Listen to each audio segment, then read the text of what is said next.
Hai, jumpa lagi ya. Kita sekarang membahas bagaimana sistem pemerintahan atau sistem politik di Suriah pasca apa itu namanya revolusi musim semi Arab ya. Memang kalau kita lihat di berita kadang-kadang tuh membingungkan ya. Ada banyak pemerintahan, ada banyak penguasaan gitu. Jadi sampai detik ini Januari 2012, kalau kita melihat apa itu namanya Suriah dari kacamata ilmu politik, itu hampir mirip dengan sekarang ini dengan Tiongkok. Tiongkok itu kan dia punya apa itu istilah resmi ya, one country two system. Nah, one country two system ini itu digaungkan karena Tiongkok itu adalah negara komunis dan Hong Kong serta Makau akan kembali. Jadi Hong Kong dengan Makau itu diberi ke otonomi lah, keleluasaan untuk punya sistem sendiri, yaitu di sistem demokrasi. Tidak perlu mengikuti sistem komunis di Beijing. Jadi mereka menyebutnya itu one country satu negara dua sistem, komunis di Beijing dan sistem demokrasi di Hong Kong dan Macau. One country two system ini pula yang ditawarkan sebagai solusi agar Taiwan yang punya sistem pemerintahan sendiri itu bisa bersatu. Tapi sampai sekarang ini Taiwan kan masih menolak untuk bergabung dengan Cina, daratan, dengan Tiongkok daratan. Walau secara ekonomi investasi Tiongkok itu sudah banyak investasi Taiwan itu sudah banyak di Tiongkok. Artinya secara ekonomi itu mereka itu sudah terintegrasi sebenarnya. Hanya sistem politiknya itu berbeda. Gitu. Dan walaupun Tiongkok menjadi sebuah negara dengan kekuatan militer terkuat, salah satu yang terkuat, mungkin yang kedua terkuat dunia saat ini, dia tidak semena-mena untuk menginvasi Taiwan. Hanya membuat syarat jika Taiwan memerdekakan diri, mengumumkan secara terbuka, maka Cina atau Tiongkok akan merebut kembali Taiwan gitu. Dan sistem yang ada di Tiongkok ini sebenarnya secara de facto itu ada di berbagai negara lain. Misalnya Siprus itu terbagi dua kan. Satu Siprus Utara yang dia punya pemerintahan sendiri, dan kemudian Siprus Selatan itu yang juga dia punya pemerintahan sendiri, walaupun yang diakui itu yang hanya yang selatannya ya. Yang utara itu hanya diakui oleh Turki. Begitu juga Ukraina sekarang dia satu negara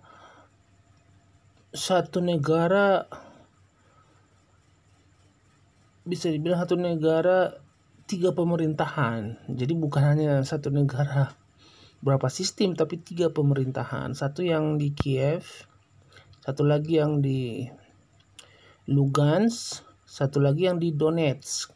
Bahkan mungkin 4 ya, satu lagi yang di Crimea, akhirnya bergabung dengan Rusia.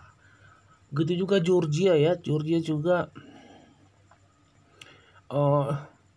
satu negara tapi banyak pemerintahan ya, Abkhazia, Ossetia, South Ossetia.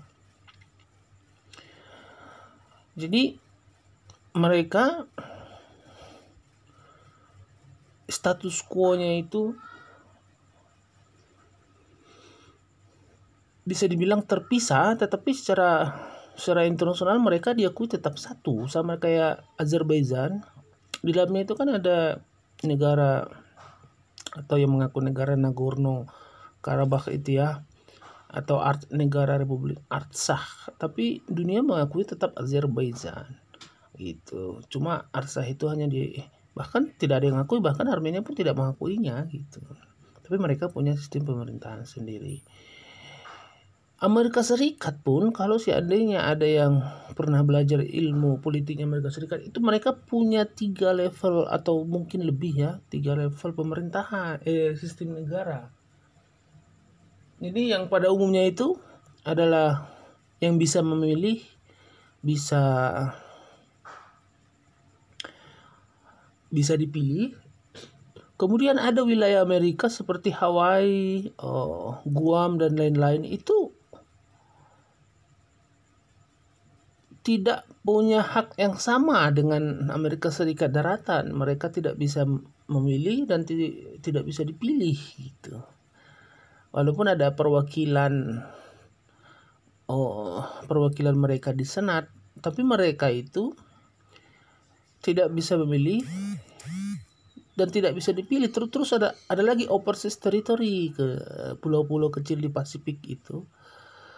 Jadi secara de facto Amerika Serikat itu satu negara 3 sistem itu.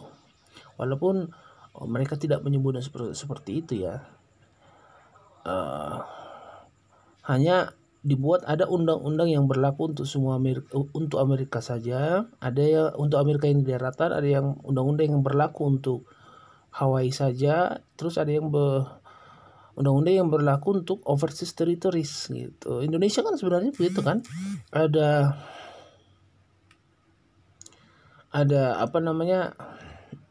undang-undang yang berlaku seluruh Indonesia, tapi ada undang-undang yang berlaku untuk daerah otonomi tersendiri. Misalkan untuk daerah otonomi Yogyakarta, Aceh, dan Papua, dan itu kan beda-beda. Tapi kita tidak menyebutnya itu satu negara 4 sistem. Kita hanya menyebutnya itu otonomi, sama kayak Tiongkok kan. Tiongkok kan sebenarnya ada otonomi. Xinjiang itu kan daerah otonomi dan Tibet itu daerah otonomi gitu. Tapi daerah otonomi Xinjiang dengan Tibet itu berbeda dengan daerah otonominya Hong Kong dan Macau, karena dia namanya Special Administrative Region. Berbeda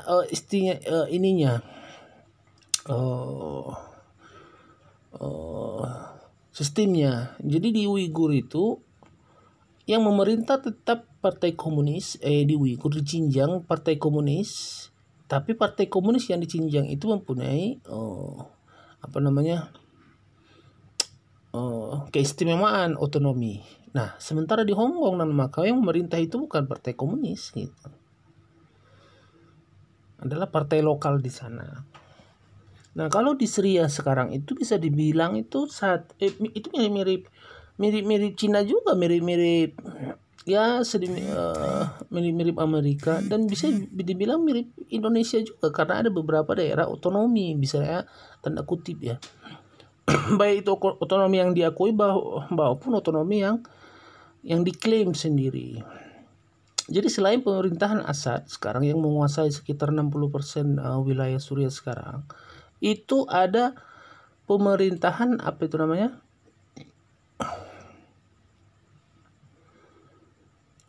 pemerintahan ini dulu. Nah, ini ada pemerintahan Suriah Al-Muaqqatah. Jadi ada pemerintahan Suriah sementara gitu. Perdana Menterinya ya ini Mustafa Abdurrahman, walaupun dia pakai istilah presidennya, karena untuk kepala negaranya itu sebenarnya si Hariri itu ya, dia ini sebenarnya hanya Perdana Menteri. Cuma dalam istilah mereka itu Presiden SIG, Syrian Interim Government. Itu ibu kotanya di Azaz yang perbatasan dengan Turki itu. Ini sebenarnya pemerintahan yang dibuat oleh oposisi secara resmi. Jadi mereka ini beroposisi kepada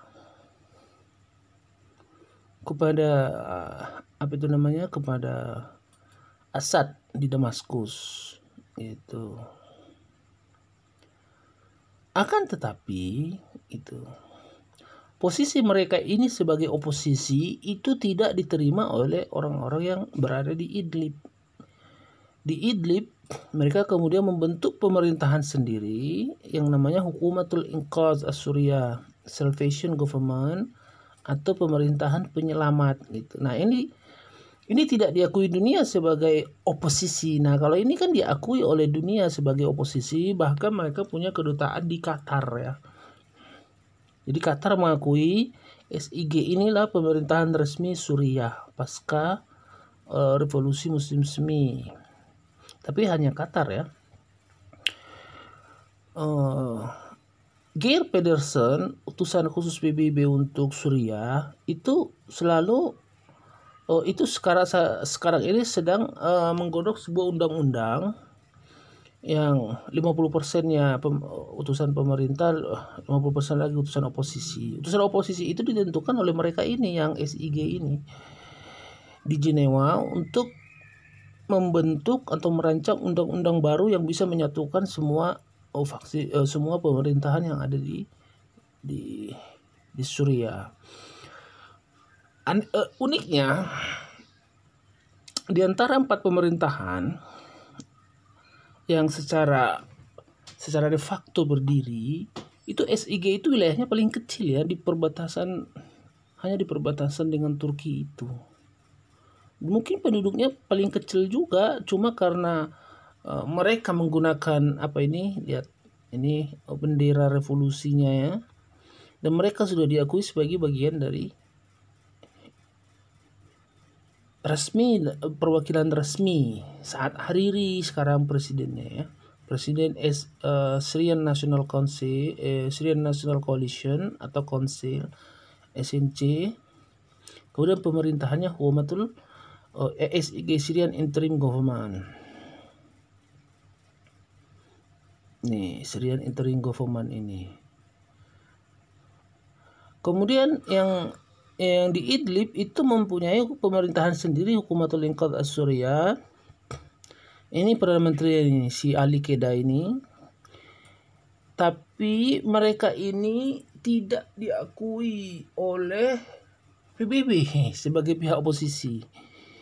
Walaupun begitu, hubungan ekonomi secara non formal antara SG dan rejim itu berlangsung, artinya di perbatasan itu ada itu terbuka. Jadi mereka tidak betul-betul mengisolasikan diri, tetapi secara ekonomi itu mereka itu menyatu. Nah, kalau kita kaji, misalnya Hukumatul Inqadh itu sebenarnya dia beroposisi kepada oposisi Hukumatul yang pemerintahan interim ini, dan sekaligus kepada Assad gitu. Nah, benderanya juga beda kan tuh. Benderanya juga beda. Dan mereka ini karena berada di Idlib itu kota ketiga terbesar sebelumnya di Suriah, jadi mereka itu lebih mandiri ya. Walaupun secara ekonomi itu mereka juga tidak bisa lepas dari bantuan dari dari Turki, tetapi melalui wilayah SIG gitu. Jadi mereka punya border ke SIG, dari SIG kemudian ada border lagi ke Turki. Idlib ini juga punya banyak kamp-kamp pengungsi.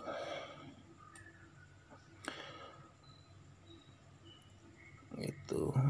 Bahkan kalau dibilang hubungan SG ini Hukumatul Inqadh ini secara non formal ke Assad itu lebih baik daripada hubungan mereka ke pemerintahan interim yang di Azaz itu loh. Ya. Kemudian ada satu lagi, yaitu pemerintahan SDC, Syrian Democratic Council. Syrian Democratic Council itu adalah pemerintahan pusatnya ala SDF, Syrian Democratic Force, yaitu pasukan Kurdi yang kemudian berkoalisi dengan Amerika Serikat itu ya. Nah ini, jadi Syrian Democratic Force (SDF) itu bahasa Arab itu kadang-kadang disingkat dengan Qassad, kalau ini disingkat dengan Masad, Majelis Suriah Demokratia Mimsin Dal itu. Nah, ini sistem mereka ini, walaupun mereka sebenarnya hanya berjuang untuk otonomi di Syria Timur yang mereka sebut dengan Autonomous Area ANS, Northeastern Syria ANS. Tapi mereka juga punya kayak sistem pemerintahan eksekutif dalam level nasional yang tujuannya untuk sebagai juru bicara untuk berkomunikasi dengan Assad. Presidennya kadang-kadang ada dua, Riyad Dararini, kemudian Ilham Ahmad, kemudian ada Perdana Menteri juga gitu. Dan ANS sendiri yang menjadi otonomi yang diperjuangkan, yang wilayah termasuk Raqqa, Deir ez-Zor, Hasaka, Tel Abyad, itu punya sistem pemerintahan sendiri dan punya perdana menteri sendiri, ke kabinet sendiri, dan bahkan untuk lebih kecil misalkan Raqqa itu punya perdana menteri sendiri, kabinet sendiri gitu. Tapi semuanya itu berada di dalam pemerintahan yang disebut dengan Majelis Syuriah Demokratiyah itu. Nah, ini pun tidak diakui oleh PBB sebagaimana Syrian Interim Government. Akan tetapi uniknya karena mereka ini punya kedekatan dengan Amerika Serikat, mereka ini lebih dikenal oleh pihak luar gitu. Jadi banyak banyak negara-negara luar yang mempunyai perwakilan seperti ini, Finnish delegation. Jadi seperti Finlandia, Norwegia, yang mereka banyak punya perwakilan di daerah sini. Mereka ini kan menguasai sebelah sini gitu. Sekitar sepertiga dari Suriah itu mereka kuasai. Jadi mereka ini lebih di anak emaskan gitu. Dan mereka pun yang berkuasa di sini kan partai yang berkuasa itu PYD, Partai Kurdi berkuasa. Kemudian oposisinya itu KNC. KNC itu bagian dari SIG juga gitu. Dan mereka ini bisa dibilang sekarang ini menjadi pemerintahan dengan militer terkuat karena SDF itu diperkirakan punya sekitar 100.000 atau 150.000 pasukan. Itu yang hampir mirip jumlahnya dengan pasukannya rejim Assad. Karena pasukan rejim Assad itu juga didukung pasukan dari Iran, Rusia, dan Hezbollah ya. Itu. Kemudian yang nomor 3 terkuat tuh yang dari Idlib. Kemudian yang SIG yang diakui sebagai oposisi itu justru itu ya, justru bisa dibilang paling lemah berikutnya keempat. Jadi ada beberapa pemerintahan Assad, kemudian pemerintahan SIG, Syrian Interim Government, kemudian ada pemerintahan Salvation Inqadh, Hukumatul Inqadh yang ada di Idlib. Kemudian ada pemerintahan ini SDC, Majelis Syuriah Demokratiyah. Itu kan ada 4 kan. Kemudian yang kelima itu ada pemerintahan tuh yang misterius gitu ya. Jadi di daerah antara Suriah dan Yordan itu ada namanya Ar-Rukban ya. Ar-Rukban itu sebenarnya kampung pengungsian Ar-Rukban, tapi di sana itu ada semacam pangkalan militer Al-Tanaf ya, milik Amerika Serikat. Dulunya itu Ar-Rukban itu bagian dari pemerintah dari bagian Free Syrian Army FSA. Tapi kemudian ketika Free Syrian Army itu berubah menjadi SNA, Syrian National Army, yang tunduk ke SIG, mereka itu tidak tunduk ke situ. Jadi secara de facto Ar-Rukban itu sebuah negara kecil gitu loh, di perbatasan antara Jordan dan Syria. Dan mereka itu punya agenda sendiri yang berkolaborasi dengan Amerika Serikat. Gitu.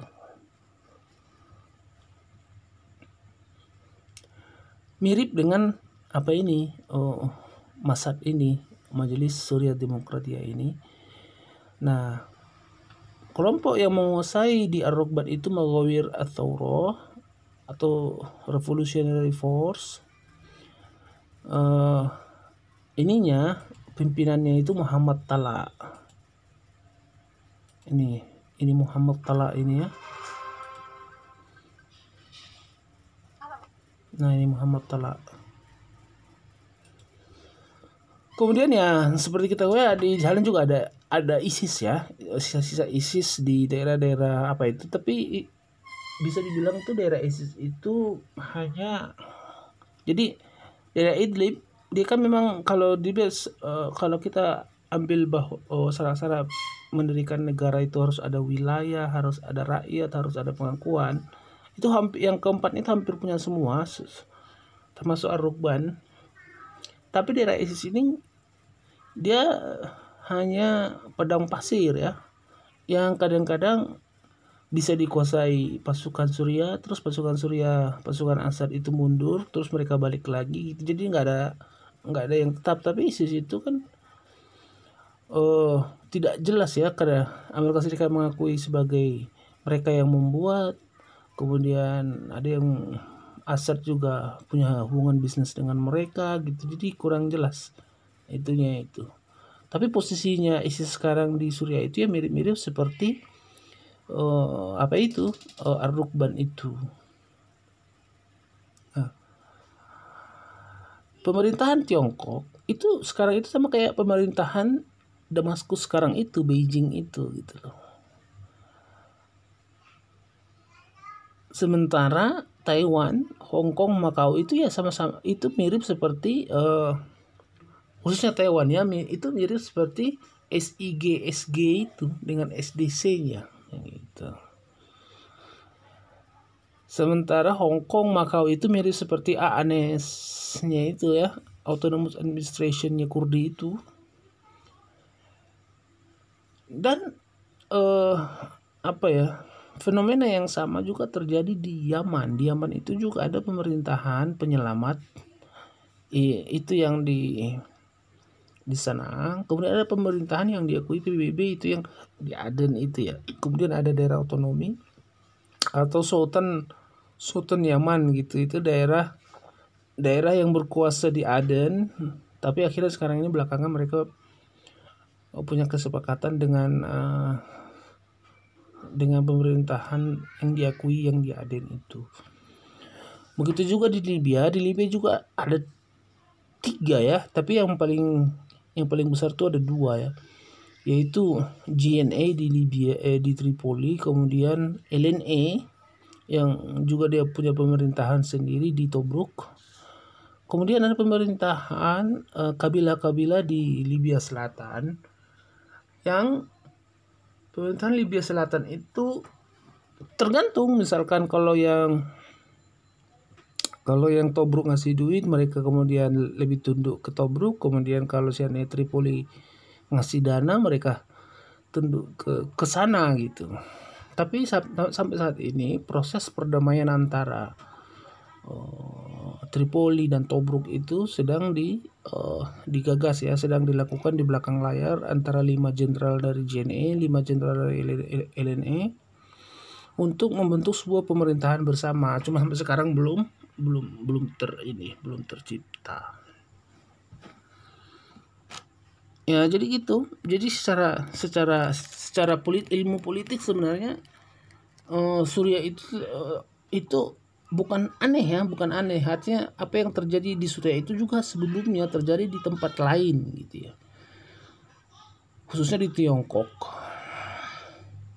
Mungkin suatu saat mereka akan bersatu sebagaimana Vietnam Utara dengan Vietnam Selatan. Tetapi sampai saat ini masing-masing pemerintahan itu berdiri sendiri dan berusaha menawarkan jasa atau menawarkan pengabdian kepada rakyat dengan yang terbaik gitulah.